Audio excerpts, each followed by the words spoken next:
We're live from Georgia, a key battleground state in the race for the White House. In just moments, the current U.S. president will debate the former U.S. president as their party's presumptive nominees, a first in American history.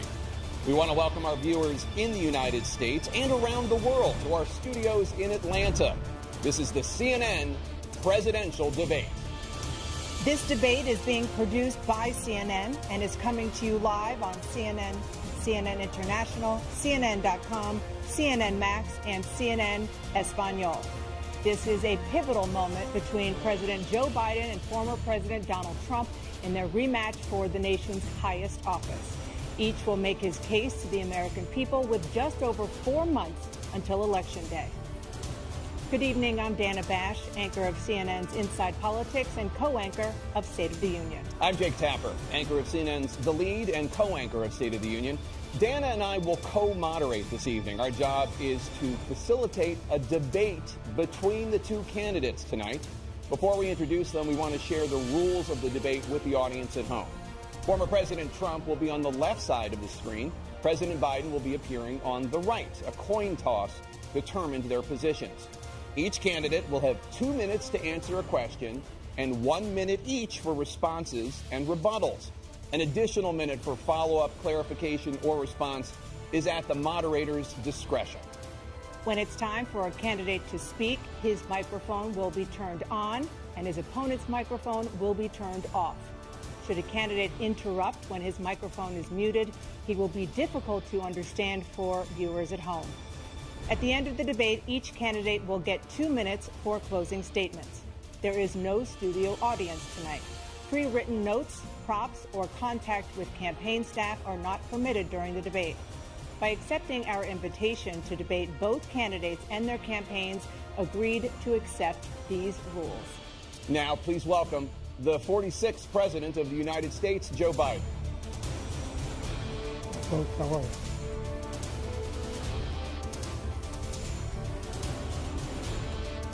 Great to be here. Thank you.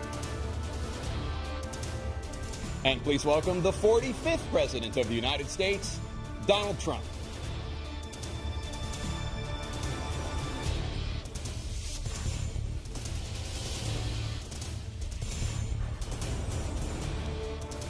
Gentlemen, thanks so much for being here. Let's begin the debate, and let's start with the issue that voters consistently say is their top concern, the economy.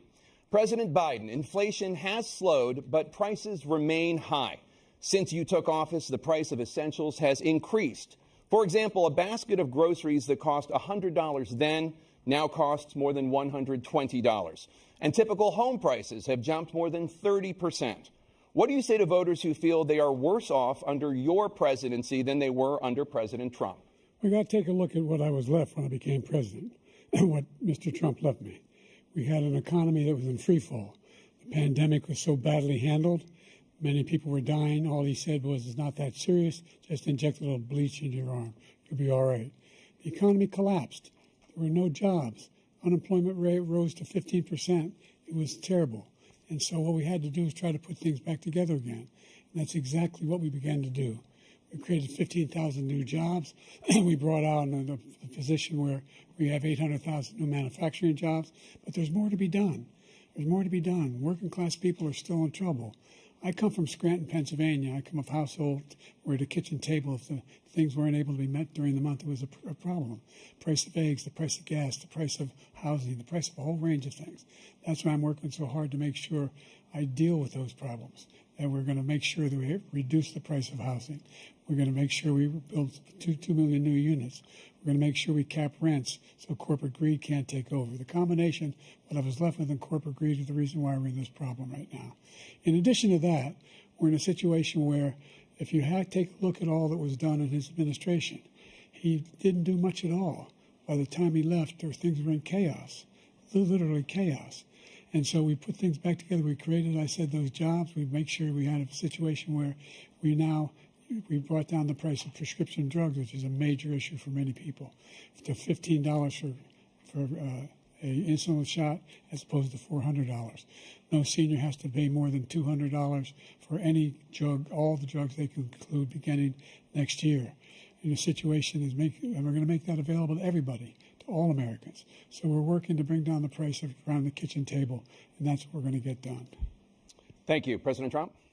We had the greatest economy in the history of our country. We have never done so well. Everybody was amazed by it. Other countries were copying us. We got hit with COVID, and when we did, we spent the money necessary so we wouldn't end up in a Great Depression, the likes of which we had in 1929. By the time we finished, so we did a great job. We got a lot of credit for the economy, a lot of credit for the military, and no wars, and so many other things. Everything was rocking good. But the thing we never got the credit for, and we should have, is getting us out of that COVID mess. He created mandates that was a disaster for our country. But other than that, we had given them back a country where the stock market actually was higher than pre-COVID, and nobody thought that was even possible. The only jobs he created are for illegal immigrants and bounce-back jobs, a bounce-back from the COVID. He has not done a good job. He's done a poor job, and inflation's killing our country. It is absolutely killing us. Thank you. President Biden? Well, look, the greatest economy in the world, he's the only one who thinks that, I think. I don't know anybody else who thinks he had the greatest economy in the world. And, you know, the fact of the matter is that we found ourselves in a situation where his economy, he rewarded the wealthy. He had the largest tax cut in American history, $2 trillion. He raised a deficit larger than any president has in any one term. He's the only president other than Herbert Hoover who's lost more jobs than he had when he began, since Herbert Hoover. The idea that he did something that was significant. And the military, you know, when he was president, they were still killing people in Afghanistan. He didn't do anything about that. When he was president, we were still finding ourselves in a position where you had a notion that we were this safe country. The truth is, I'm the only president this century that doesn't have this decade, that doesn't have any troops dying anywhere in the world like he did. President Trump, I want to follow up if I can. Am I allowed to respond to him? Well, I'm going to ask you a follow-up. You can do whatever you want with the minute that we give you. I want to follow up. You want to impose a 10% tariff on all goods coming into the U.S. How will you ensure that that doesn't drive prices even higher? It's not going to drive them higher. It's just going to cost countries that have been ripping us off for years, like China and many others, in all fairness to China. It's going to just force them to pay us a lot of money, reduce our deficit tremendously, and give us a lot of power for other things. But he made a statement. The only thing he was right about is I gave you the largest tax cut in history. I also gave you the largest regulation cut in history. That's why we had all the jobs. And the jobs went down, and then they bounced back, and he's taking credit for bounce-back jobs. You can't do that. He also said he inherited 9% inflation. Now, he inherited almost no inflation, and it stayed that way for 14 months. And then it blew up under his leadership because they spent money like a bunch of people that didn't know what they were doing, and they don't know what they were doing. It was the worst, probably the worst administration in history. There's never been. And as far as Afghanistan is concerned, I was getting out of Afghanistan, but we were getting out with dignity, with strength, with power. He got out. It was the most embarrassing day in the history of our country's life. President Trump, over the last 8 years, under both of your administrations, the national debt soared to record highs. And according to a new nonpartisan analysis, President Trump, your administration approved $8.4 trillion in new debt, while so far, President Biden, you've approved $4.3 trillion in new debt. So, former President Trump, many of the tax cuts that you signed into law are set to expire next year. You want to extend them and go even further, you say. With the U.S. facing trillion-dollar deficits and record debt, why should top earners and corporations pay even less in taxes than they do now? Because the tax cuts spurred the greatest economy that we've ever seen just prior to COVID. And even after COVID, it was so strong that we were able to get through COVID much better than just about any other country. But we spurred, that tax spurred. Now, when we cut the taxes, as an example, the corporate tax was cut down to 21% from 39%, plus beyond that. We took in more revenue with much less tax, and companies were bringing back trillions of dollars back into our country. The country was going like never before, and we were ready to start paying down debt. We were ready to start using the liquid gold right under our feet, the oil and gas right under our feet. We were going to have something that nobody else has had. We got hit with COVID. We did a lot to fix it. I gave him an unbelievable situation with all of the therapeutics and all of the things that we came up with. We gave him something great. Remember, more people died under his administration, even though we had largely fixed it. More people died under his administration than our administration, and we were right in the middle of it, something which a lot of people don't like to talk about. But he had far more people dying in his administration. He did the mandate, which is a disaster, mandating it. The vaccine went out. He did a mandate on the vaccine, which is the thing that people most objected to about the vaccine. And he did a very poor job, just a very poor job. And I will tell you, not only poor there, but throughout the entire world, we're no longer respected as a country. They don't respect our leadership. They don't respect the United States anymore. We're like a third world nation between weaponization of his election, trying to go after his political opponent, all of the things he's done. We've become like a third world nation, and it's a shame. The damage he's done to our country. And I'd love to ask him, and will, why he allowed millions of people to come in here from prisons, jails, and mental institutions to come into our country and destroy our country. President Trump, we will get to immigration later in this block. President Biden, I want to give you an opportunity to respond to this question about the national debt. He had the largest national debt of any president in a 4-year period, number one. Number two, that $2 trillion tax cut benefited the very wealthy. What I'm going to do is fix the tax system. For example, we have 1,000 trillionaires in America. Billionaires in America. And what's happening? They're in a situation where they, in fact, pay 8.2% in taxes. If they just paid 24%, 25%, either one of those numbers, they'd raise $500 billion, I should say, in a 10-year period. We'd be able to wipe out his debt. We'd be able to help make sure that all those things we need to do, child care, elder care, making sure that we continue to strengthen our health care system, making sure that we're able to make every single solitary person eligible for what I've been able to do with the COVID, with dealing with everything we have to do with, look, if we finally beat Medicare. Thank you, President Biden. President Trump? Well, he's right. He did beat Medicare. He beat it to death, and he's destroying Medicare because all of these people are coming in. They're putting them on Medicare. They're putting them on Social Security. They're going to destroy Social Security. This man is going to single-handedly destroy Social Security. These millions and millions of people coming in, they're trying to put them on Social Security. He will wipe out Social Security. He will wipe out Medicare. So he was right in the way he finished that sentence, and it's a shame. What's happened to our country in the last 4 years is not to be believed. Foreign countries, I'm friends with a lot of people, they cannot believe what happened to the United States of America. We're no longer respected. They don't like us. We give them everything they want, and they think we're stupid. They think we're very stupid people. What we're doing for other countries, and they do nothing for us. What this man has done is absolutely criminal. Thank you, President Trump. Dana? This is the first presidential election since the Supreme Court overturned Roe v. Wade. This morning, the court ruled on yet another abortion case, temporarily allowing emergency abortions to continue in Idaho, despite that state's restrictive ban. Former President Trump, you take credit for the decision to overturn Roe v. Wade, which returned the issue of abortion to the states. Correct. However, the federal government still plays a role in whether or not women have access to abortion pills. They're used in about 2/3 of all abortions. As president, would you block abortion medication? First of all, the Supreme Court just approved the abortion pill, and I agree with their decision to have done that, and I will not block it. And if you look at this whole question that you're asking, complex but not really complex. 51 years ago, you had Roe v. Wade, and everybody wanted to get it back to the states. Everybody, without exception. Democrats, Republicans, liberals, conservatives. Everybody wanted it back. Religious leaders.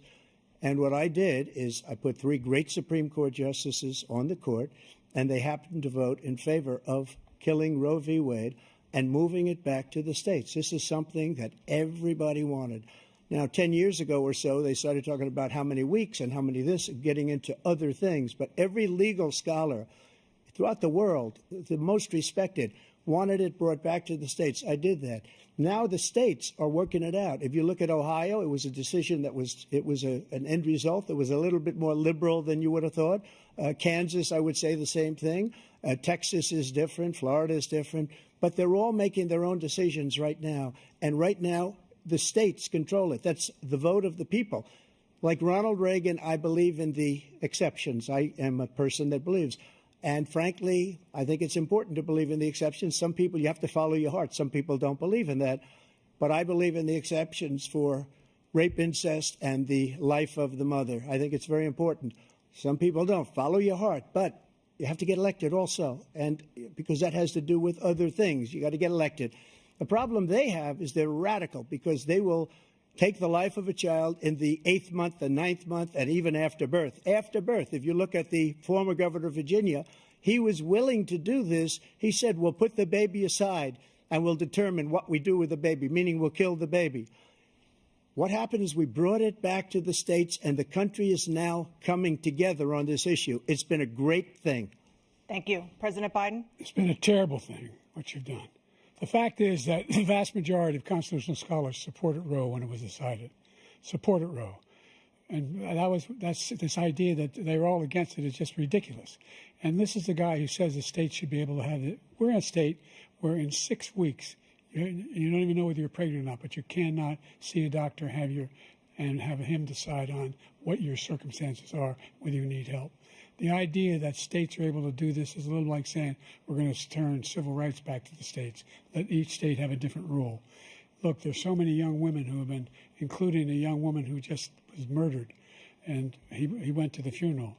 The idea that she was murdered by an immigrant coming in, they talk about that. But here's the deal: there's a lot of young women who are being raped by their in-laws, by their spouses, brothers and sisters, it's just ridiculous, and they can do nothing about it.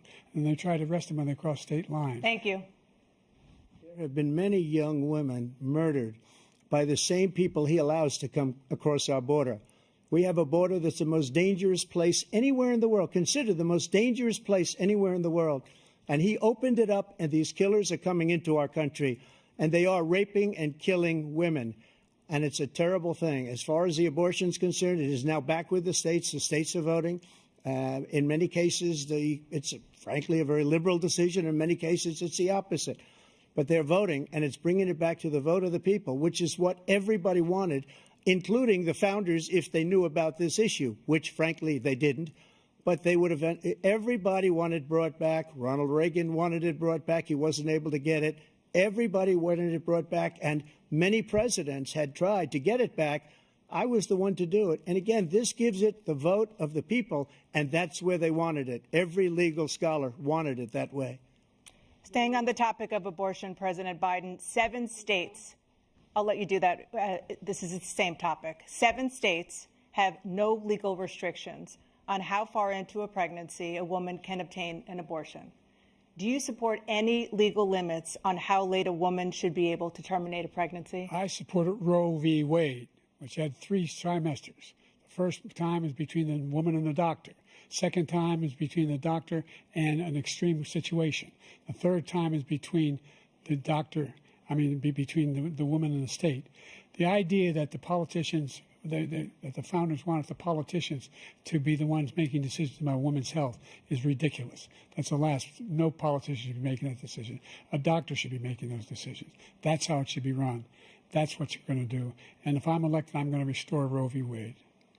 So that means he can take the life of the baby in the 9th month and even after birth, because some states, Democrat run, take it after birth. Again, the former governor of Virginia, put the baby down, then we decide what to do with it. So he's willing to, as we say, rip the baby out of the womb in the 9th month and kill the baby.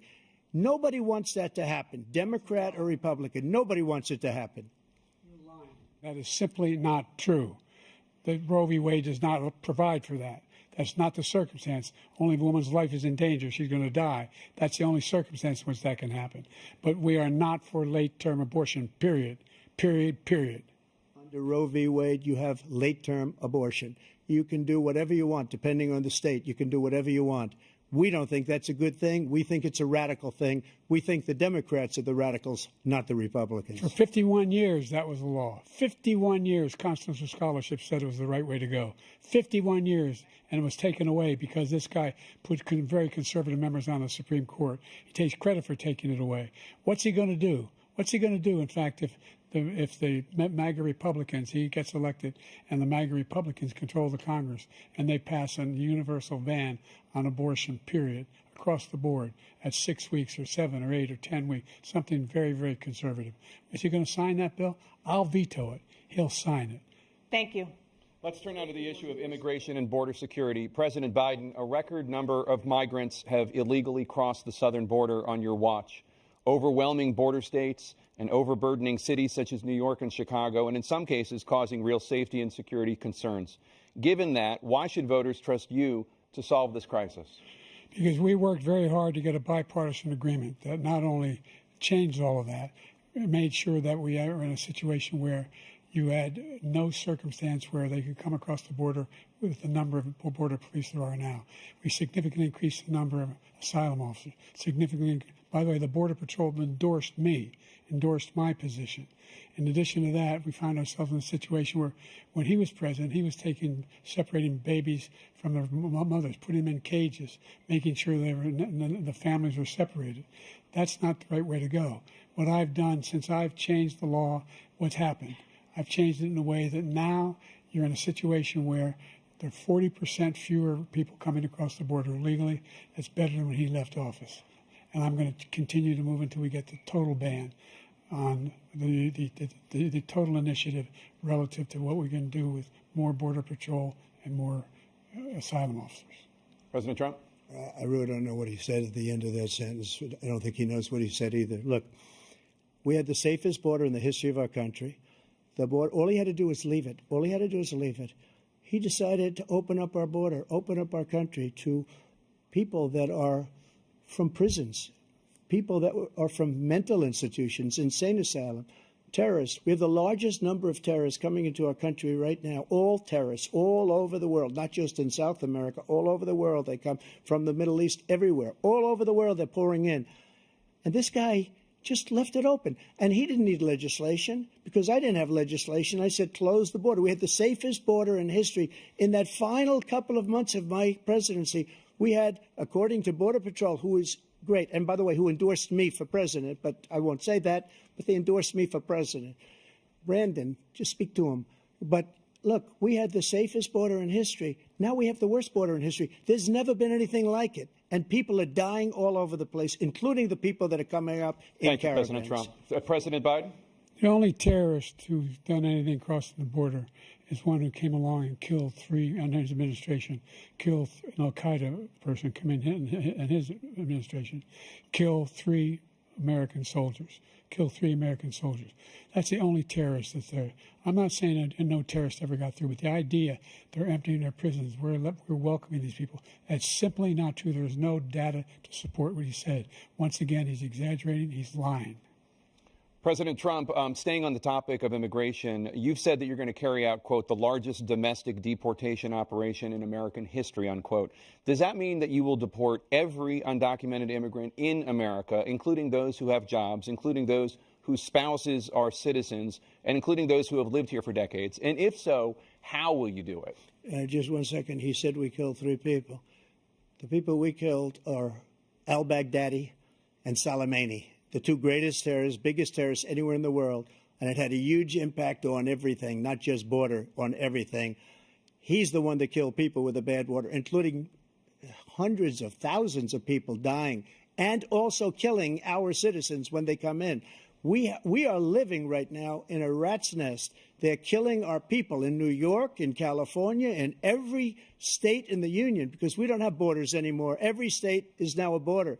And because of his ridiculous, insane, and very stupid policies, people are coming in and they're killing our citizens at a level that we've never seen. We call it migrant crime. I call it Biden migrant crime. They're killing our citizens at a level that we've never seen before. And you're reading it like these 3 incredible young girls over the last few days. One of them, I just spoke to the mother, and they just had the funeral for this girl, 12 years old. This is horrible what's taken place. What's taken place in our country, we're literally an uncivilized country now. He doesn't want it to be. He just doesn't know. He opened the borders. Nobody's ever seen anything like. And we have to get a lot of these people out, and we have to get them out fast because they're going to destroy our country. Just take a look at where they're living. They're living in luxury hotels in New York City and other places. Our veterans are on the street. They're dying because he doesn't care about our veterans. He doesn't care. He doesn't like the military at all, and he doesn't care about our veterans. Nobody been worse. I had the highest approval rating for veterans taking care of the VA. He has the worst. He's gotten rid of all the things that I approved. Choice that I got through Congress, all of the different things I approved, they abandoned. We had by far the highest, and now it's down in less than half because he's done all these great things that we did. And I think he did it just because I approved it, which is crazy. But he has killed so many people at our border by allowing all of these people to come in. And it's a very sad day in America. President Biden, you have the mic. Every single thing he said is a lie. Every single one. For example, veterans are a hell of a lot better off since I passed the PACT Act. 1 million of them now have insurance, and their families have it.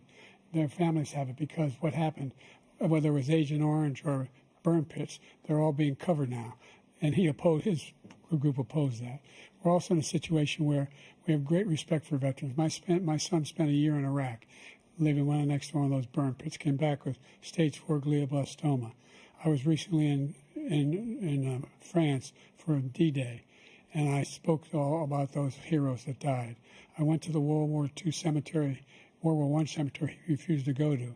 He was standing with his 4-star general, and he told me, he said, I don't want to go in there because they're a bunch of losers and suckers. My son was not a loser, was not a sucker. You're the sucker. You're the loser. President Trump? First of all, that was a made-up quote, suckers and losers. They made it up. It was in a third-rate magazine that's failing, like many of these magazines. He made that up. He put it in commercials. We've notified him. We had 19 people that said I didn't say it. And think of this. Who would say I'm at a cemetery or I'm talking about our veterans? Because nobody's taken better care. I'm so glad this came up, and he brought it up. There's nobody that's taken better care of our soldiers than I have. To think that I would, in front of generals and others, say suckers and losers. We have 19 people that said it was never said by me. It was made up by him, just like Russia was made up, just like the 51 intelligence agents are made up. Just like the new thing with the 16 economists are talking, it's the same thing. 51 intelligence agents said that the laptop was Russia disinformation. It wasn't. That came from his son, Hunter. It wasn't Russia disinformation. He made up the suckers and losers, so he should apologize to me right now. 4-star general standing to your side who was on your staff who said you said it, period. That's number one. And number two, the idea that I have to apologize to you for anything along the line. We've done more for veterans than any president has in American history. And they now are in their family. The only sacred obligation we have as a country is to care for our veterans when they come home and their families and equip them when they go to war. That's what we're doing. That's what the VA is doing now. They're doing more for veterans than ever before in our history. All right. Thank you so much. Let's move to the topic of foreign policy. I want to begin with Russia's war against Ukraine, which is now in its 3rd year. Former President Trump, Russian President Vladimir Putin says he'll only end this war if Russia keeps the Ukrainian territory it has already claimed and Ukraine abandons its bid to join NATO. Are Putin's terms acceptable to you? First of all, our veterans and our soldiers can't stand this guy. They can't stand him. They think he's the worst commander-in-chief, if that's what you call him, that we've ever had. They can't stand him. So let's get that straight. And they like me more than just about any of them. And that's based on every single bit of information. As far as Russia and Ukraine, if we had a real president, the president that knew, that was respected by Putin, he would have never invaded Ukraine. A lot of people are dead right now, much more than people know. You know, they talk about numbers. You can double those numbers, maybe triple those numbers. He did nothing to stop it. In fact, I think he encouraged Russia from going in. I'll tell you what happened. He was so bad with Afghanistan. It was such a horrible embarrassment, most embarrassing moment in the history of our country, that when Putin watched that and he saw the incompetence, that he should have fired those generals, like I fired the one that you mentioned. And so he's got no love lost. But he should have fired those generals. No general got fired for the most embarrassing moment in the history of our country, Afghanistan, where we left billions of dollars of equipment behind. We lost 13 beautiful soldiers, and 38 soldiers were obliterated. And by the way, we left people behind, too. We left American citizens behind. When Putin saw that, he said, you know what? I think we're going to go in and maybe take this was his dream. I talked to him about it, his dream. The difference is he never would have invaded Ukraine. Never.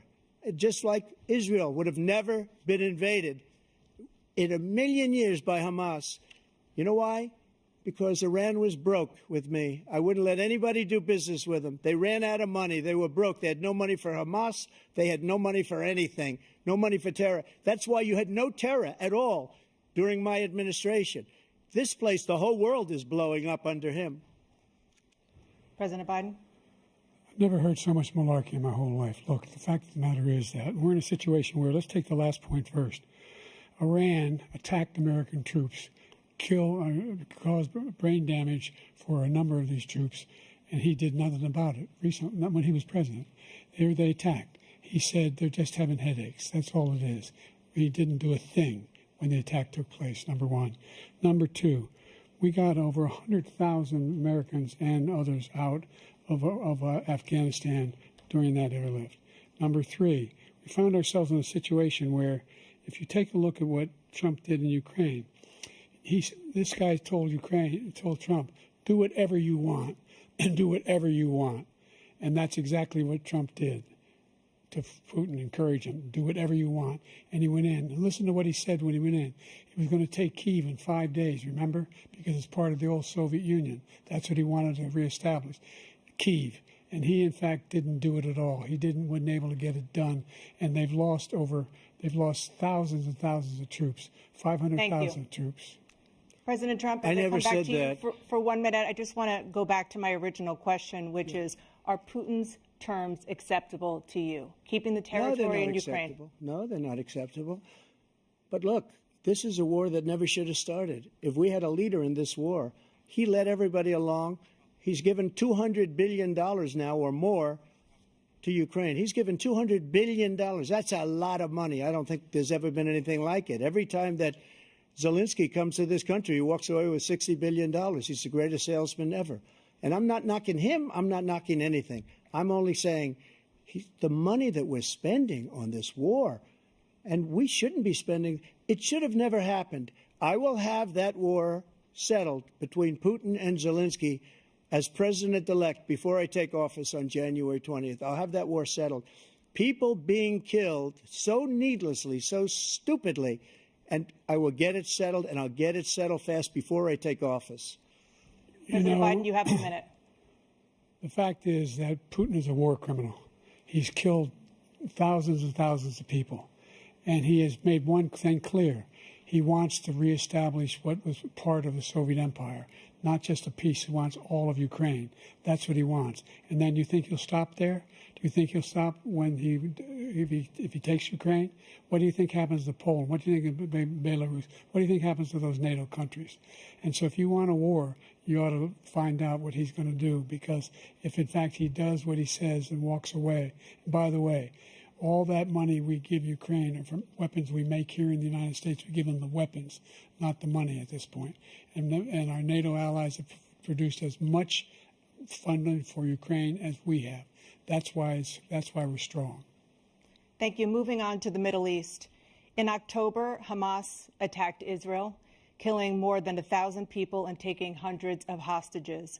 Among those held and thought to still be alive are 5 Americans. Israel's response has killed thousands of Palestinians and created a humanitarian crisis in Gaza. President Biden, you've put forward a proposal to resolve this conflict, but so far Hamas has not released the remaining hostages, and Israel is continuing its military offensive in Gaza. So what additional leverage will you use to get Hamas and Israel to end the war? You have 2 minutes. Number one, everyone from the United Nations Security Council straight through to the G7 to the Israelis and Netanyahu himself have endorsed the plan I put forward, which has 3 stages to it. The first stage is trade the hostages for a ceasefire. Second phase is a ceasefire with additional conditions. The third phase is the end of the war. The only one who wants the war to continue is Hamas. Number one, they're the only ones standing out. We're still pushing hard to get them to accept. In the meantime, what's happened? in Israel, we're finding that the only thing I've denied Israel was 2,000-pound bombs. They don't work very well in populated areas. They kill a lot of innocent people. We're providing Israel with all the weapons they need and when they need them. And by the way, I'm the guy that organized the world against Iran when they had a full-blown intercontinental ballistic missile attack on Israel. No one was hurt. No one Israeli was accidentally killed, and it stopped. We saved Israel. We are the biggest producer of support for Israel of anyone in the world. And so there are two different things. Hamas cannot be allowed to be continued. We continue to send our experts and our intelligence people as to how they can get Hamas like we did bin Laden. You don't have to do it. And by the way, they've been greatly weakened, Hamas, greatly weakened, and they should be. They should be eliminated. But you've got to be careful for using certain weapons among population centers. Just going back to Ukraine for 1 second. We have an ocean separating us. The European nations together have spent $100 billion, or maybe more than that, less than us. Why doesn't he call them and say, you got to put up your money like I did with NATO? I got them to put up hundreds of billions of dollars. The Secretary General of NATO said Trump did the most incredible job I've ever seen. They wouldn't have any. They were going out of business. We were spending almost 100% of the money was paid by us. He didn't do that. He's getting all. You got to ask these people to put up the money. We're over $100 billion more spent, and it has a bigger impact on them because of location, because we have an ocean in between. You got to ask them. As far as Israel and Hamas, Israel's the one that wants to go. He said the only one that wants to keep going is Hamas. Actually, Israel is the one, and you should let him go and let him finish the job. He doesn't want to do it. He's become like a Palestinian, but they don't like him because he's a very bad Palestinian. He's a weak one. President Biden, you have a minute. I've never heard so much foolishness. This is a guy who wants to get out of NATO. Are you going to stay in NATO? He's going to pull out of NATO. The idea that we have our strength lies in our alliances as well. It may be a big ocean, but we're ever able to avoid a war in Europe, a major war in Europe? What happens if, in fact, you have Putin continue to go into NATO? We have an Article 5 agreement. Attack on one is attack on all. You want to start the nuclear war he keeps talking about, go ahead. Let Putin go in and control Ukraine and then move on to Poland and other places. See what happens then. He has no idea what the hell he's talking about. And by the way, I got 50 other nations around the world to support Ukraine, including Japan and South Korea, because they understand that this kind of dislocation has a serious threat to the whole world peace. No major war in Europe has ever been able to be contained just to Europe. President Trump, just to follow up, would you support the creation of an independent Palestinian state in order to achieve peace in the region? I'd have to see, but before we do that, the problem we have is that we spend all the money. So they kill us on trade. I made great trade deals with the European nations because if you add them up, they're about the same size economically. Their economy is about the same size as the United States. And they were no cars, they don't want anything that we have, but we're supposed to take their cars, their food, their everything, their agriculture. I changed that. But the big thing I changed is they don't want to pay. And the only reason that he can play games with NATO is because I got them to put up hundreds of billions of dollars. I said, and he's right about this, I said, no, I'm not going to support NATO if you don't pay. They asked me that question, would you guard us against Russia, at a very secret meeting of the 28 states at that time, nations at that time. And I said, no, if you don't pay, I won't do that. And you know what happened? Billions and billions of dollars came flowing in the next day and the next months. But now we're in the same position. We're paying everybody's bills. Let's turn to the issue of democracy. Former President Trump, I want to ask you about January 6, 2021. After you rallied your supporters that day, some of them stormed the Capitol to stop the constitutionally mandated counting of electoral votes. As president, you swore an oath to, quote, preserve, protect, and defend, unquote, the Constitution. What do you say to voters who believe that you violated that oath through your actions and inaction on January 6th and worry that you'll do it again? Well, I don't think too many believe that. And let me tell you about January 6th. On January 6th, we had a great border. Nobody coming through, very few. On January 6th, we were energy independent. On January 6th, we had the lowest taxes ever. We had the lowest regulations ever. On January 6th, we were respected all over the world. All over the world, we were respected. And then he comes in, and we're now laughed at. We're like a bunch of stupid people. What happened to the United States' reputation under this man's leadership is horrible, including weaponization, which I'm sure at some point you'll be talking about, where he goes after his political opponent because he can't beat him fair and square. You have 80 seconds left. My question was, what do you say to those voters who believe that you violated your constitutional oath through your actions and inaction on January 6, 2021, and worry that you'll do it again? Well, I didn't say that to anybody. I said peacefully and patriotically. And Nancy Pelosi, if you just watched the news from 2 days ago, on tape to her daughter, who's a documentary filmmaker, they say, but she's saying, oh, no, it's my responsibility. I was responsible for this because I offered her 10,000 soldiers or National Guard, and she turned them down. And the mayor in writing, by the way, the mayor in writing turned it down, the mayor of D.C. They turned it down. I offered 10,000 because I could see, I had virtually nothing to do. They asked me to go make a speech. I could see what was happening. Everybody was saying they're going to be there on January 6th. They're going to be there. And I said, you know what? There's a lot of people coming. You could feel it. You could feel it, too, and you could feel it. And I said, they ought to have some National Guard or whatever. And I offered it to her. And she now admits that she turned it down. And it was the same day she was, I don't know, she can't be very happy with her daughter because it made her into a liar. She said, I take full responsibility for January 6th. President Biden? Look, he encouraged those folks to go up to Capitol Hill, number one. I sat in that dining room off the Oval Office. He sat there for 3 hours watching, begging, being begged by his vice president and a number of his colleagues on the Republican side as well to do something, to call for a stop, to end it. Instead, they talked about these people being patriots and great patrons of America. In fact, he says he'll now forgive them for what they've done. They've been convicted. He says he wants to commute their sentences and say that no. But he went to every single court in the nation. I don't know how many cases, scores of cases, including the Supreme Court. And they said, no, this guy is responsible for doing what was done. He didn't do a damn thing. And these people should be in jail. And they should be the ones who are being held accountable. And he wants to let them all out. And now he says if he loses again, such a whiner that he is, that it could be a bloodbath. Thank you, President Biden. President Trump? What they've done to some people that are so innocent, you ought to be ashamed of yourself. What you have done, how you've destroyed the lives of so many people. When they ripped down Portland, when they ripped down many other cities, you go to Minnesota, Minneapolis, what they've done there, with the fires all over the city. If I didn't bring in the National Guard, that city would have been destroyed.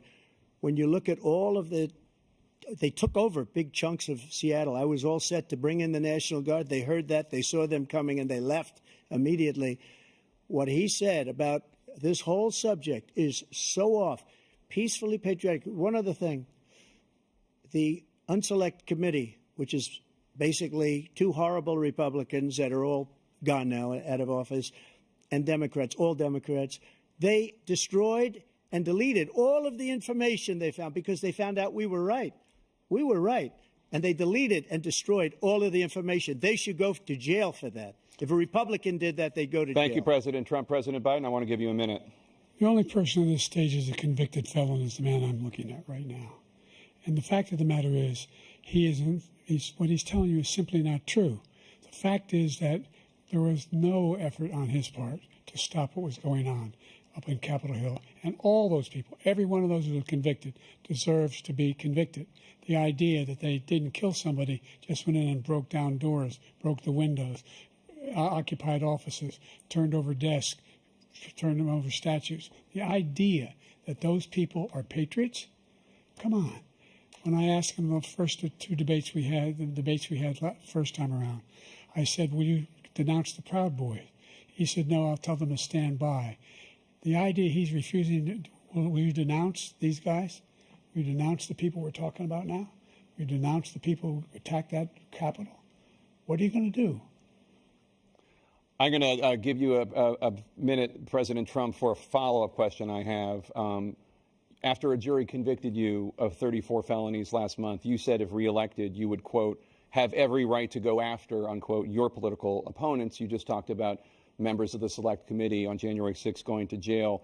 Your main political opponent is standing on stage with you tonight. Can you clarify exactly what it means about you feeling you have every right to go after your political opponents? Well, I said my retribution is going to be success. We're going to make this country successful again, because right now it's a failing nation.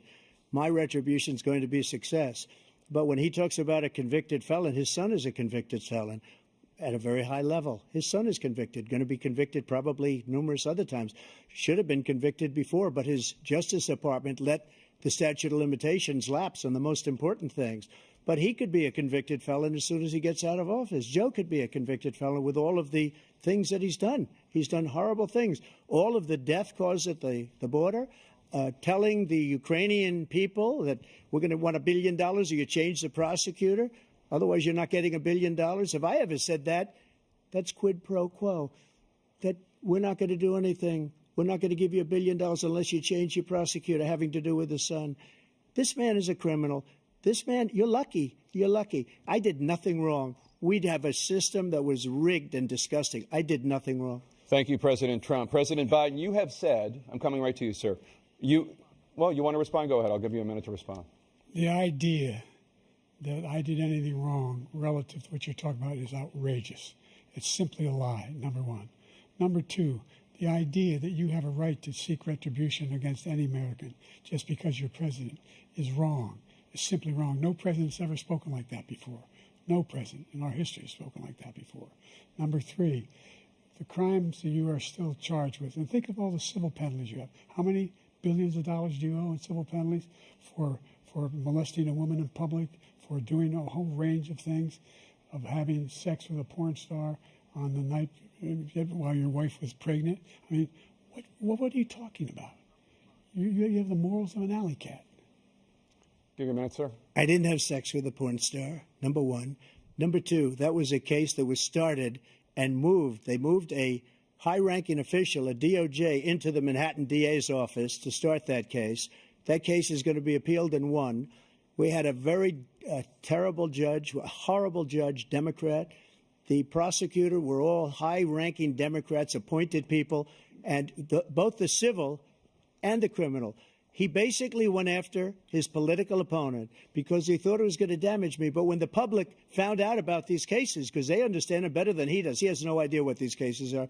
But when they found out about these cases, you know what they did? My poll numbers went up, way up. You know that because you're reporting it.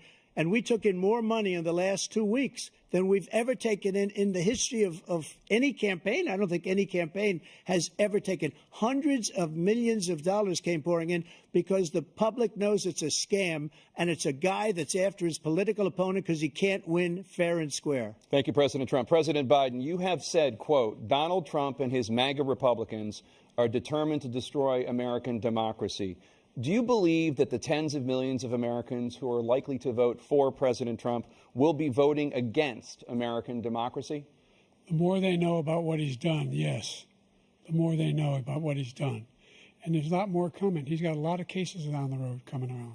He's got a whole range of issues he has to face. I don't know what the juries will do, but I do know he has a real problem. And so the fact that, could you ever think you hear any president say that I'm going to seek retribution? Do you ever hear any president say that I thought Hitler had some good ideas? What got me involved to run in the first place after my son had died, I decided in Iraq, because of Iraq, I said I wasn't going to run again until I saw what happened in Charlottesville, Virginia. People coming out of the woods carrying swastikas on torches, and singing the same anti-Semitic bile they sang when back in Germany. And the young woman got killed. I spoke to the mother, and they asked him. They said, "What do you think of those people? The ones who got killed, the one who tried to stop it, and the ones," he said, "I think they're fine people on both sides." What American president would ever say, Nazis coming out of fields carrying torches, singing the same anti-Semitic bile, carrying swastikas, were fine people? And this is the guy who says Hitler's done some good things. I'd like to know what they are. The good things Hitler's done, that's what he said. This guy has no sense of American democracy. President Trump. Jake, both of you know that story has been totally wiped out because when you see the sentence, it said, 100% exoneration on this. So he just keeps it going. He says he ran because of Charlottesville. He didn't run because of Charlottesville. He ran because it was his last chance. He's not equipped to be president. You know it, and I know it. It's ridiculous. We have a debate. We're trying to justify his presidency. His presidency, he's without question the worst president, the worst presidency in the history of our country. We shouldn't be having a debate about it. There's nothing to debate. He made up the Charlottesville story, and you'll see it's debunked all over the place. Every reasonable anchor has debunked it.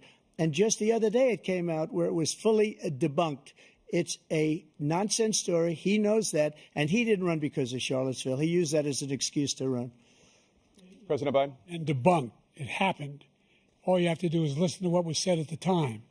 And the idea that somehow that's the only reason I ran because I was worried a guy like this guy could get elected. If he thought they were good people coming out of that forest, carrying those woods, carrying those torches, then he didn't deserve to be president. Didn't deserve to be president at all. And the idea that he's talking about all this being fabricated, we saw with our own eyes. We saw what happened on January 6th. We saw the people breaking through the windows.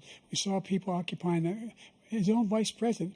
Look, there's a reason why 40 of his 44 top cabinet officers refused to endorse him this time. His vice president hasn't endorsed him this time. So why? Why? They know him well. They serve with him. Why are they not endorsing him? Thank you, President Biden. We're going to be right back with more from the CNN presidential debate.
Welcome back to the CNN presidential debate live from Georgia. Let's talk about persistent challenges you both faced in your first terms and you'd certainly face again in a second term. President Biden, while black unemployment dropped to a record low under your presidency, black families still earned far less than white families. Black mothers are still 3 times more likely to die from pregnancy-related causes, and black Americans are imprisoned at 5 times the rate of white Americans. What do you say to black voters who are disappointed that you haven't made more progress? They acknowledge they made a lot of progress, number one. The fact of the matter is there's more small black businesses that have been started than any time in history. Number two, the wages of black unemployment is the lowest level it's been in a long, long time. Number three, we're providing housing for black Americans and dealing with the segregation that exists among these corporations that collude to keep people out of their houses.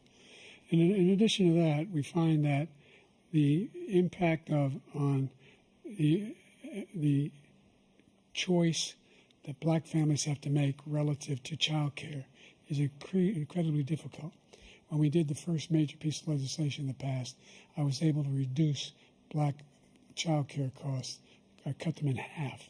We've got to make sure we provide for child care costs. We've got to make sure, because when you provide those child care protections, you increase economic growth because more people can be in the job market. So there's more to be done, considerably more to be done. But we've done a great deal so far, and I'm not letting up, and they know it. You have 49 seconds left. What do you say to black voters who are disappointed with the progress so far? I say I don't blame them for being disappointed. Inflation is still hurting them badly.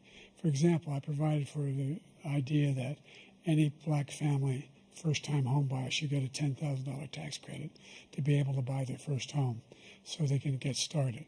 I made sure that we're in a situation where all those black families and those black individuals who had to take out student loans that were ballooning, that if they were engaged in nursing, doctor, and anything having to do with volunteerism, if they paid their bills for 10 years on their student debt, all the rest is forgiven after 10 years. Millions have benefited from that. And we're going to do a whole lot more for black families. Thank you, President Trump. And he caused the inflation. He's blaming inflation, and he's right, it's been very bad. He caused the inflation, and it's killing black families and Hispanic families and just about everybody. It's killing people. They can't buy groceries anymore. They can't. You look at the cost of food where it's doubled and tripled and quadrupled. They can't live. They're not living anymore. He caused this inflation. I gave him a country with essentially no inflation. It was perfect. It was so good. All he had to do is leave it alone. He destroyed it with his Green New Scam and all this money that's being thrown out the window. He caused inflation. As sure as you're sitting there, the fact is that his big kill on the black people is the millions of people that he's allowed to come in through the border. They're taking black jobs now, and it could be 18, it could be 19, and even 20 million people. They're taking black jobs, and they're taking Hispanic jobs, and you haven't seen it yet, but you're going to see something that's going to be the worst in our history. Thank you. President Biden? There was no inflation when I became president. You know why? The economy was flat on its back. 15% unemployment. He decimated the economy, absolutely decimated the economy. That's why there was no inflation at the time. There were no jobs. We provided thousands of millions of jobs for individuals who are in all communities, including minority communities. We made sure that they have health insurance. We have covered, the ACA has increased. I made sure that there are $8,000 per person in a family to get written off for health care. But this guy wants to eliminate that. They tried 50 times. He wants to get rid of the ACA again, and they're going to try again if they win.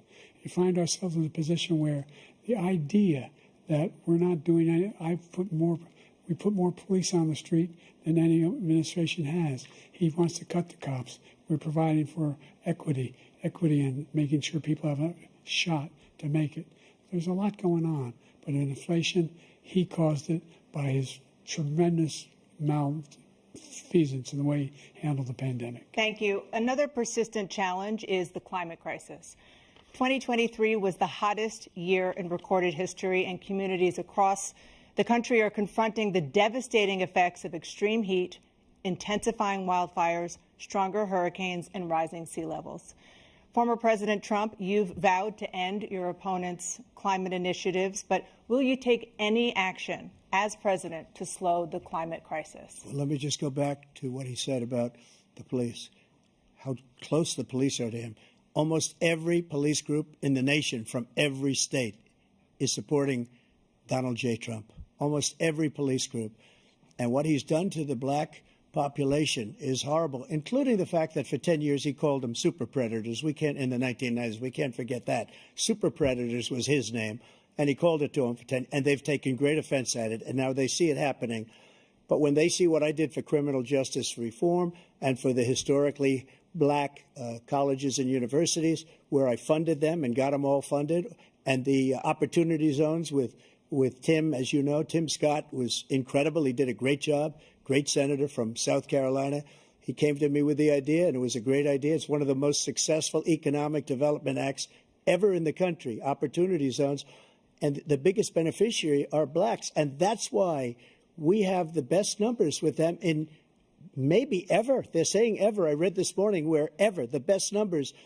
He's lost much of the black population because he's done a horrible job for black people. He's also done a horrible job for Hispanics. But wait till you see these millions of people pouring into our country, and they're going to take the jobs, and it's already started, and you haven't seen anything yet. It's a disaster. You've 38 seconds left. President Trump, will you take any action as president to slow the climate crisis? So I want absolutely immaculate clean water, and I want absolutely clean air, and we had it. We had H2O. We had the best numbers ever, and we were using all forms of energy, all forms, everything. And yet, during my 4 years, I had the best environmental numbers ever. And my top environmental people gave me that statistic just before I walked on the stage, actually. I don't know where the hell he's been. The idea that anything he said is true. I've passed the most extensive climate change legislation in history. We find ourselves, and by the way, black colleges, I came up with $15 billion for HBCUs, historic black universities and colleges, because they don't have the kind of contributors that they have to build these laboratories and the like. Any black student is capable in college of doing any white student can do. They just don't have the money, but now they'll be able to get those jobs in high tech. We're in a situation where the idea that he is claiming to have done something that had the cleanest water. He hadn't done a damn thing in the environment. He pulled out of the Paris Peace Accord, Climate Accord. I immediately joined it because if we reach 1.5 degrees Celsius at any one point, there's no way back. The only existential threat to humanity is climate change, and he didn't do a damn thing about it. He wants to undo all that I've done. The Paris Accord was going to cost us $1 trillion. And China nothing, and Russia nothing, and India nothing. It was a ripoff of the United States. And I ended it because I didn't want to waste that money because they treat us horribly. We were the only ones who was costing us money. Nobody else was paying into it. And it was a disaster. But everything that he said just now, I'll give you an example. I heard him say before insulin. I'm the one that got the insulin down for the seniors. I took care of the seniors. What he's doing is destroying all of our medical programs because the migrants coming in, they want everybody. And look, I have the biggest heart on the stage, I guarantee you that. And I want to take care of people. But we're destroying our country. They're taking over our schools, our hospitals, and they're going to be taking over Social Security. He is destroying Social Security, Medicare, and Medicaid. The idea is that we, in fact, we were the only ones of consequence who were not members of the Paris Accord. How can we do anything if we're not able to, the United States can't get its pollution under control? One of the largest polluters in the world, number one. We're making significant progress. By 2035, we will have cut pollution in half. We have made significant progress, and we're continuing to make progress. We set up a climate corps for thousands of young people who will learn how to deal with climate, just like the Peace Corps. And we're moving in directions that are going to significantly change the elements of cause of pollution. But the idea that he claims that he has the biggest heart up here, and he's really concerned about pollution and about climate. I've not seen any indication of that. And by the way, with regard to prescription drugs, one company agreed that they would reduce the price to $35, which I was calling for, one, voluntarily. I made sure every company in the world, every pharmaceutical company, cannot have to pay. Thank you. And by the way, so every day, millions of Americans struggle just to make ends meet. For many older Americans, Social Security provides a critical lifeline. President Biden, if nothing is done to Social Security, seniors will see their benefits cut in just over 10 years. Will you name tonight one specific step that you're willing to take to keep Social Security solvent? yes, make the very wealthy begin to pay their fair share. Right now, everybody making under $170,000 pays 6% of their income, of their paycheck, every single time they get a paycheck from the time the first one they get when they're 18 years old. The idea that they're going to, I've been proposing that everybody, the millionaires pay 1%. So no one I would not raise the cost of Social Security for anybody under $400,000. After that, I began to make the wealthy begin to pay their fair share by increasing from 1% beyond to be able to guarantee the program for life. So you still have 82 seconds left. Are there any other measures that you think that would be able to help keep Social Security solvent, or is that one enough? Well, no, that one enough will keep it solvent, but the biggest thing I'll do if we defeat this man, because he wants to get rid of Social Security. He thinks there's plenty to cut in Social Security. He's wanting to cut Social Security and Medicare, both times. And and if you look at the program put forward by the House Republican caucus that I believe supports, is in fact want to cut it as well. The idea that we don't need to protect our seniors is ridiculous. And by the way, the American public has greater health care coverage today than ever before. And on the ACA, as I said, you're in a circumstance where 400,000 people, 40 million people would not have insurance because they have a pre-existing condition. Only thing that allows them to have that insurance is the fact that they, in fact, are part of the ACA. And by the way, the other thing is, we're in a situation where we talk about education for black communities. I've raised the amount of money for Pell Grants by another $8,000. So anybody making under $70,000 a year is going to be able to get $15,000 toward their tuition. He just doesn't know what he's talking about. Thank you, President Biden. President Trump. So I've dealt with politicians all my life. I've been on this side of the equation for the last 8 years. I've never seen anybody lie like this guy. He lies. I've never seen it. He could look you in the face. About so many other things, too. And we mentioned the laptop. We mentioned Russia, Ukraine. Everything he does is a lie. It's misinformation and disinformation. The losers and suckers story that he made up is a total lie on the military. It's a disgrace. But Social Security, he's destroying it because millions of people are pouring into our country, and they're putting them onto Social Security. They're putting them onto Medicare, Medicaid. They're putting them in our hospitals. They're taking the place of our citizens. What they're doing to the VA, to our veterans, is unbelievable. Our veterans are living in the street, and these people are living in luxury hotels. He doesn't know what he's doing, and it's really coming back. I've never seen such anger in our country before. President Biden? The idea that veterans are not being taken care of, I told you before. And by the way, when I said suckers and losers, he acknowledged after that he fired that general.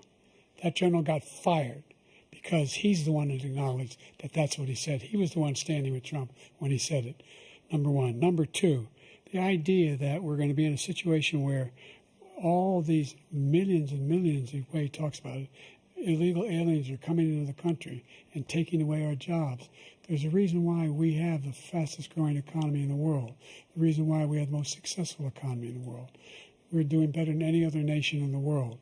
And by the way, those 15 Nobel laureates he talked about being phony, those 15 Nobel laureates, economists, they all said that if Trump is reelected, we're likely to have a recession and inflation is going to increasingly go up.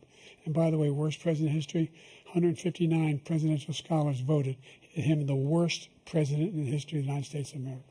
President Biden, thank you so much. Let's turn to the cost of child care, which many American families struggle to afford. President Trump, both you and President Biden have tried to address this issue.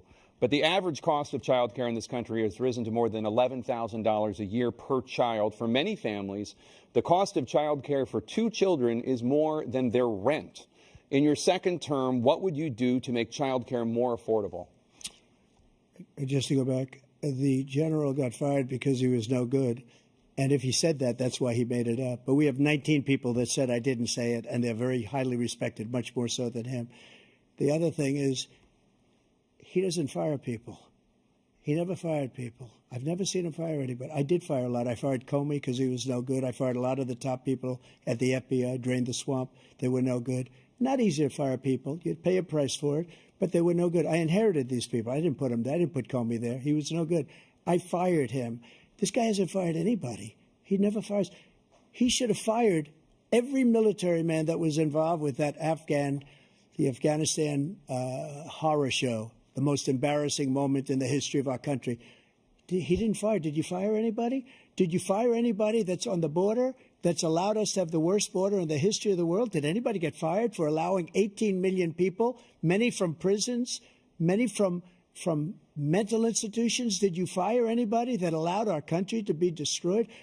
Joe, our country is being destroyed as you and I sit up here and waste a lot of time on this debate. This shouldn't be a debate. He is the worst president. He just said about me because I said it.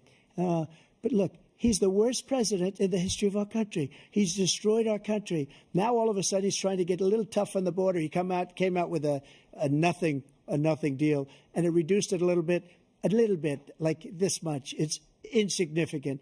He wants open borders. He wants our country to either be destroyed or he wants to pick up those people as voters. And I don't think we just can't let it happen. If he wins this election, our country doesn't have a chance, not even a chance, of coming out of this rut. We probably won't have a country left anymore. That's how bad it is. He is the worst in history by far. Thank you, President Trump. President Biden? We are the most admired country in the world. We're the United States of America. There's nothing beyond our capacity. We have the finest military in the history of the world, the finest in the history of the world. No one thinks we're weak. No one wants to screw around with us. Nobody, number one. Number two, the idea that we're talking about worst presidents. I wasn't joking. Look it up or go online. 159 or 58, don't hold me the exact number, presidential historians, they've had meetings and they voted who's the worst president in American history. One through best to worst. They said he was the worst in all of American history. That's a fact. That's not conjecture. He can argue they're wrong, but that's what they voted. The idea that he is doing anything to deal with child care, he did virtually nothing to child care. We should significantly increase the child care tax credit. We should significantly increase the availability of women and men or single parents to be able to go back to work.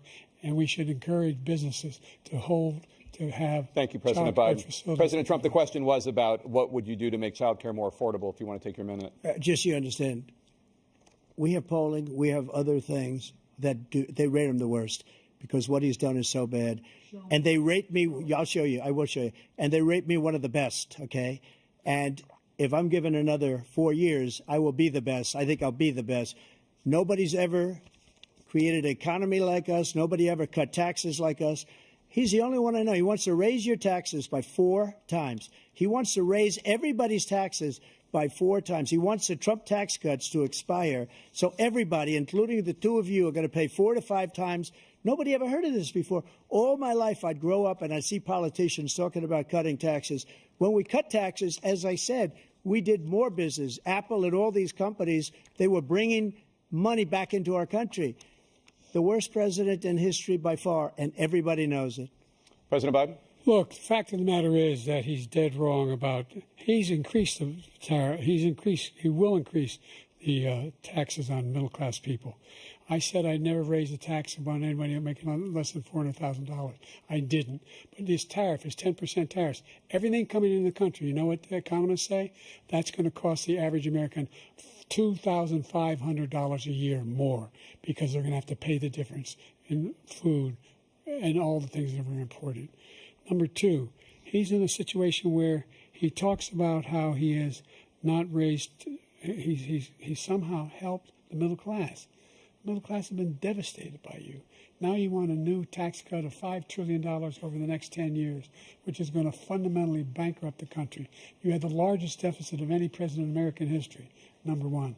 Number two, you have not, in fact, made any contact, any progress with China.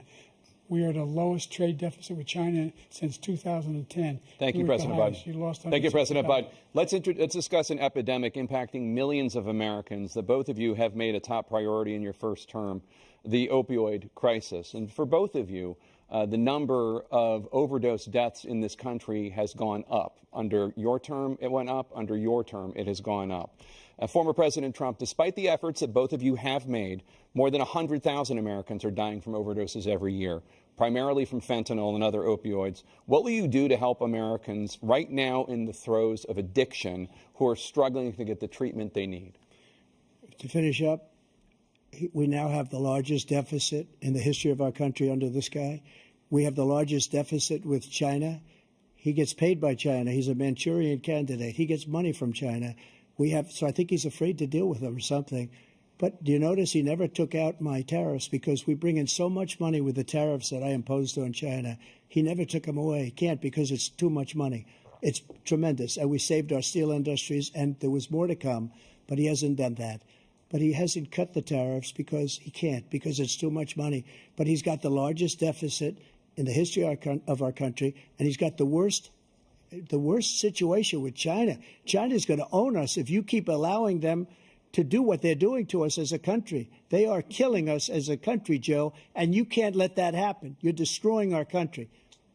So, President Trump, you have 67 seconds left. The question was, what are you going to do to help Americans in the throes of addiction right now who are struggling to get the treatment they need? Jake, we were doing very well at addiction until the COVID came along. We had the 2.5, almost 3 years of like nobody's ever had before, any country, in every way. And then we had to get tough. And it was the drugs pouring across the border it started to increase. We got great equipment. We bought the certain dog that's the most incredible thing that you've ever seen, the way they can spot it. We did a lot, and we were getting very low numbers, very, very low numbers. Then he came along. The numbers, have you seen the numbers now? It's not only the 18 million people that I believe is even low because the gotaways, they don't even talk about gotaways. But the numbers of the amount of drugs and human trafficking in women coming across our border, the worst thing I've ever seen, at numbers that nobody's ever seen under him because the border's so bad.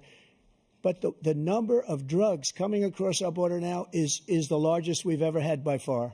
President Trump, thank you. President Biden? Fentanyl and the byproducts of fentanyl went down for a while. And I wanted to make sure we use the machinery that can detect fentanyl, these big machines that roll over everything that comes across the border.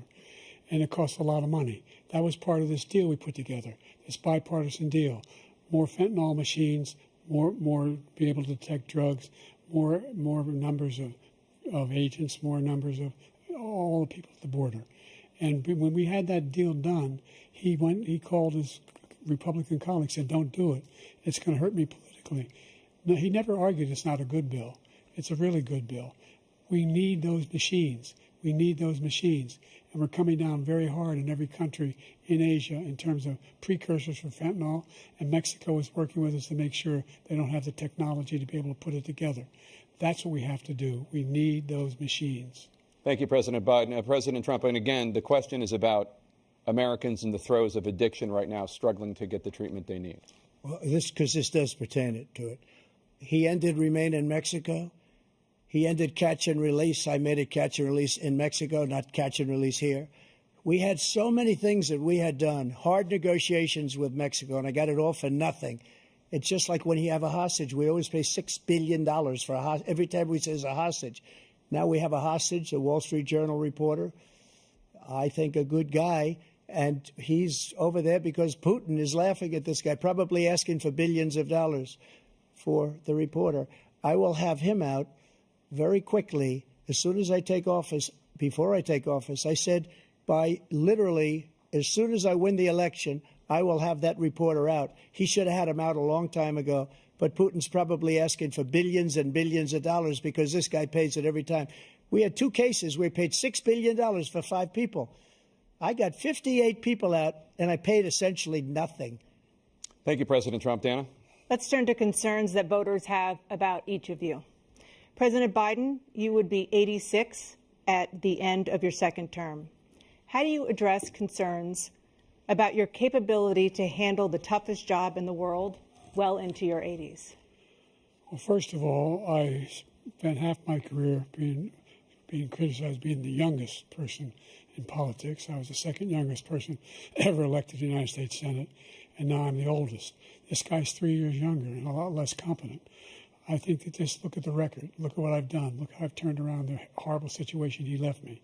As I said, 15 million new jobs, 800,000 manufacturing jobs, more investment in America, over billions of dollars in private investment in enterprises that we are growing.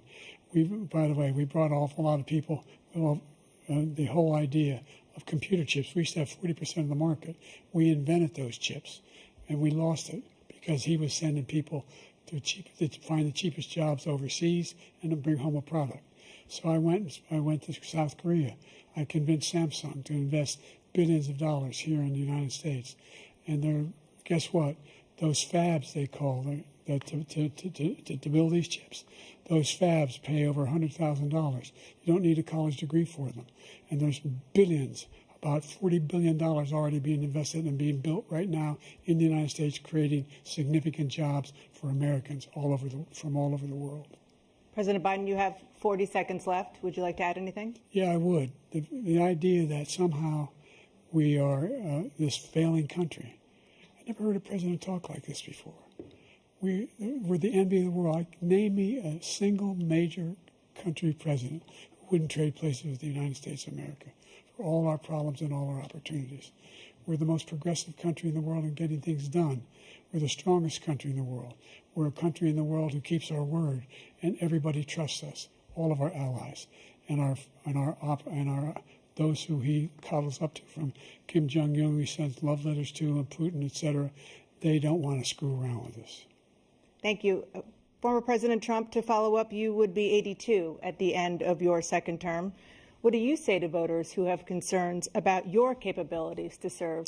Well, I took 2 tests, cognitive tests. I aced them, both of them, as you know. We made it public. He took none. I'd like to see him take one, just one, a real easy one. Like go through the first 5 questions. He couldn't do it. But I took 2 cognitive tests. I took physical exams every year. And, you know, we knock on wood wherever we may have wood, that I'm in very good health. I just won 2 club championships, not even senior, 2 regular club championships. To do that, you have to be quite smart, and you have to be able to hit the ball a long way. And I do it. He doesn't do it. He can't hit a ball 50 yards. He challenged me to a golf match. He can't hit a ball 50 yards. I think I'm in very good shape. I feel that I'm as in good a shape as I was 25, 30 years ago. Actually, I'm probably a little bit lighter, but I'm in as good a shape as I was years ago. I feel very good. I feel the same. But I was willing to take a cognitive test. And you know what? If I didn't do well, I aced them. Dr. Ronnie Jackson, who's a great guy when he was White House doctor. And then I took another one, a similar one. And one of them said they've never seen anybody ace them. Thank you. President Biden?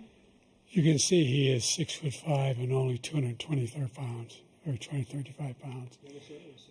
Well, you said 6'4", 200. Well, anyway, that's what anyway, just take a look at what he says he is, and take a look at what he is.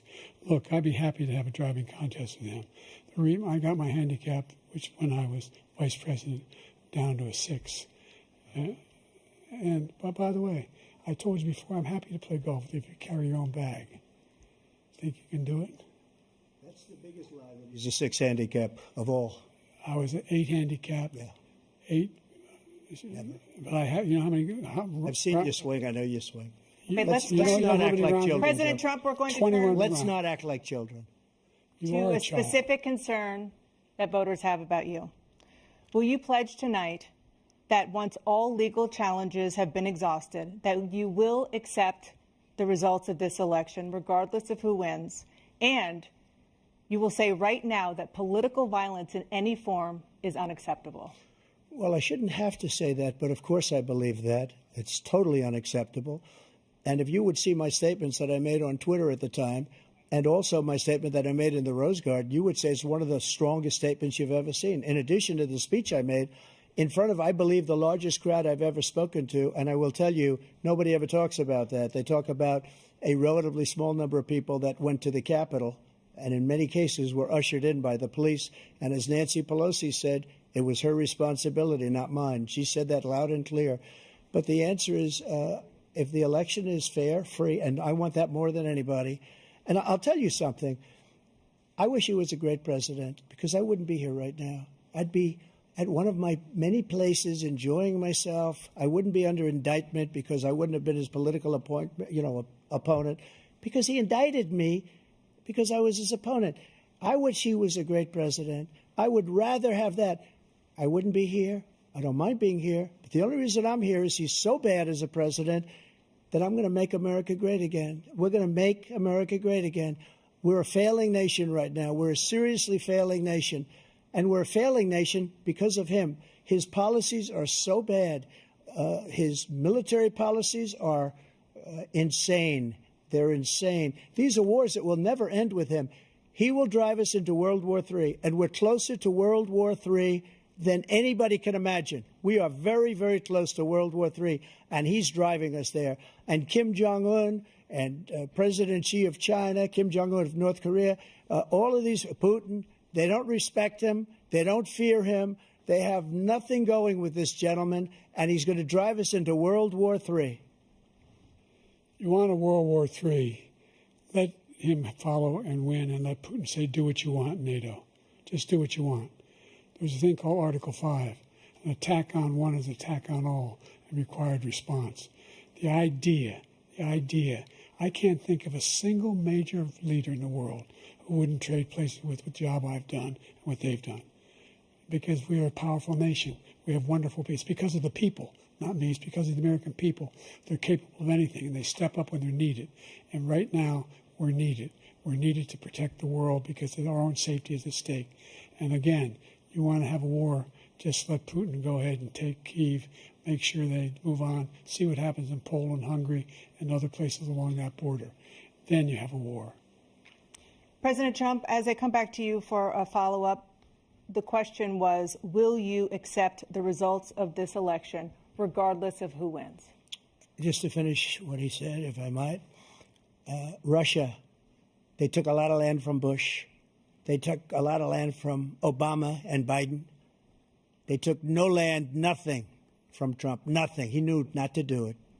He's not going to play games with me. He knew that. I got along with him very well, but he knew not to play games. He took nothing from me. But now he's going to take the whole thing from this man right here. That's a war that should have never started. It would have never started ever with me. And he's going to take Ukraine.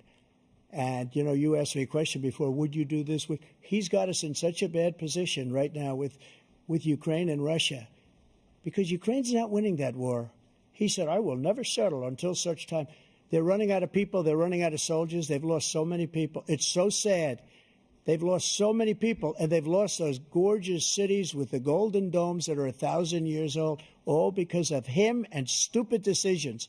Russia would have never attacked if I were president. President Trump, the question was, will you accept the results of the election, regardless of who wins? Yes or no, please.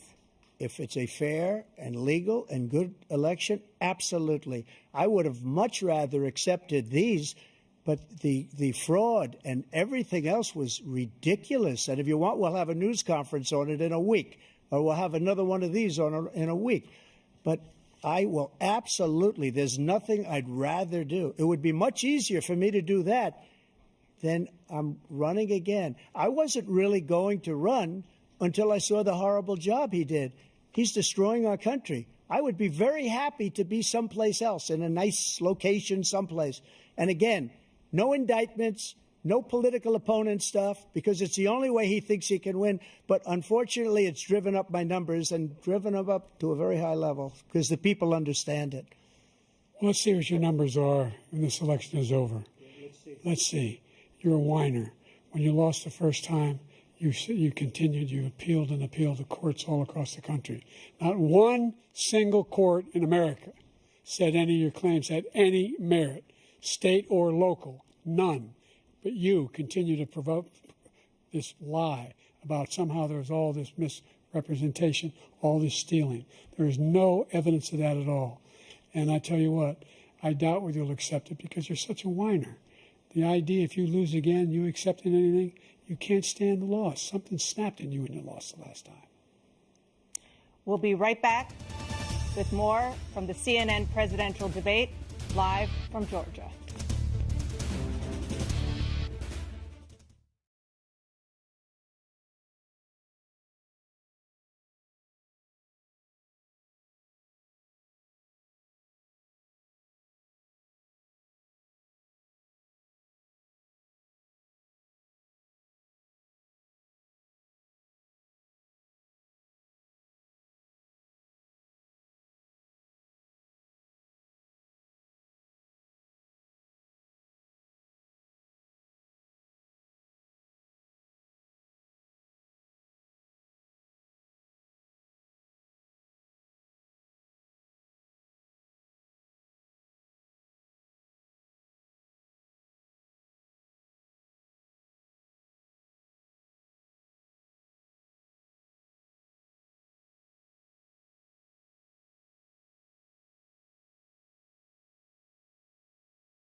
It is now time for the candidates to deliver their closing statements as predetermined by a coin toss. We're going to begin with you, President Biden. You have 2 minutes.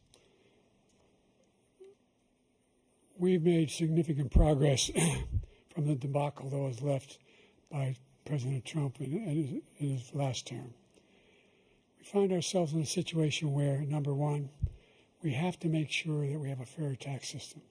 I ask anyone out there in the audience, or anyone out watching this debate, do you think the tax system is fair? The fact is that I said nobody even making under $400,000 had a single penny increase in their taxes, and will not. And if I'm reelected, that will be the case again. But this guy has increased your taxes because of the deficit. Number one, He's increased inflation because of the debacle he left after the way he handled the pandemic. And he finds himself in a position where he now wants to tax you more by putting a 10% tariff on everything that comes into the United States of America. What I did, when, for example, he wants to get rid of the ability of Medicare for us to be able to negotiate drug prices with the big pharma companies. Well, guess what? We got it down to $35 for insulin instead of $400.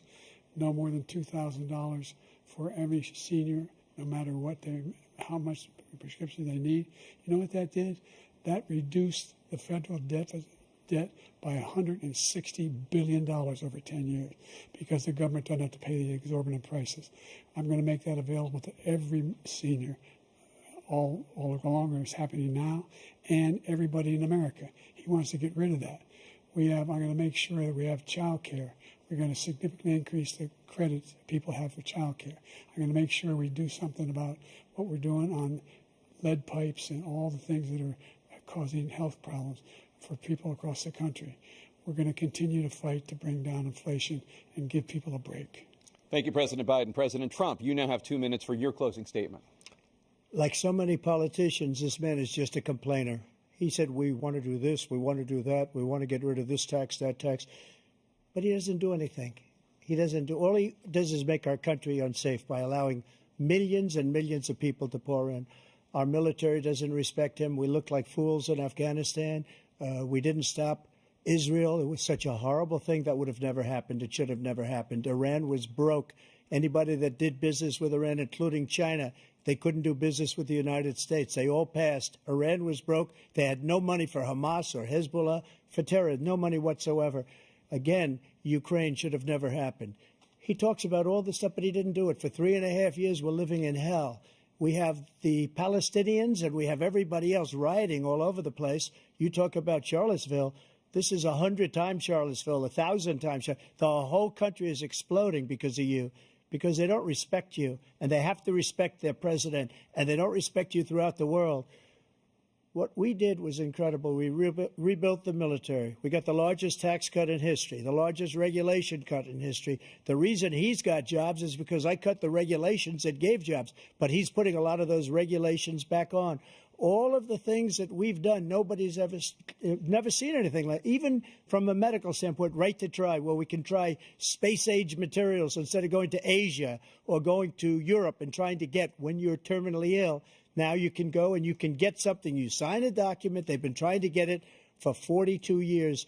But you know what we did for the military was incredible. Choice for our soldiers, where our soldiers, instead of waiting for 3 months to see a doctor, can go out and get themselves fixed up and readied up and take care of themselves, and they're living. And that's why I had the highest approval rating in the history of the VA. So all of these things, we're in a failing nation, but it's not going to be failing anymore. We're going to make it great again. Thank you, former President Trump, President Biden.